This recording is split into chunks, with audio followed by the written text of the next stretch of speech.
अस्सलाम वालेकुम नाजरीन, आप देख रहे हैं आज तक पाकिस्तान न्यूज। मैं हूं तारिक खान और मैं हूं कुशमारा तारिक। खबरों के सिलसिले को जारी रखते हुए चलते हैं आज की इलाकाई खबरों की जानिब।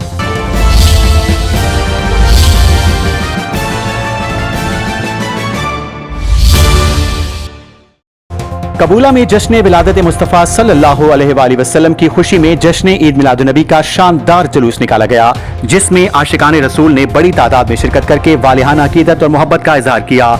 नईम अशरफ रंधावा, आज तक पतन न्यूज पाकिस्तान।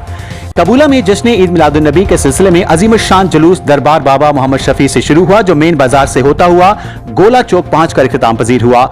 जुलूस में आशिकान रसूल की बड़ी तादाद में शिरकत की। शुरका ने नाते रसूल मकबूल पेश करते हुए अपनी अकीदत और मोहब्बत का इजहार किया, जबकि फिजाएं दुरूद और सलाम से मुअत्तर रहीं। जुलूस की सदारत सैयद बाबा हैदर कमाल गिलानी ने की। शुरका ने जश्न विलादत मुस्तफ़ा की खुशी में भरपूर जोशो खरोश का मुजाहरा किया। जुलूस के मौके पर इंतजामिया की जानिब से सिक्योरिटी के सख्त इंतजाम किए गए और शुरका की हिफाजत के लिए अहलकार तैनात रहे। सिक्योरिटी के इंतजाम सुन्नी तहरीक पाकिस्तान के नौजवानों ने संभाले।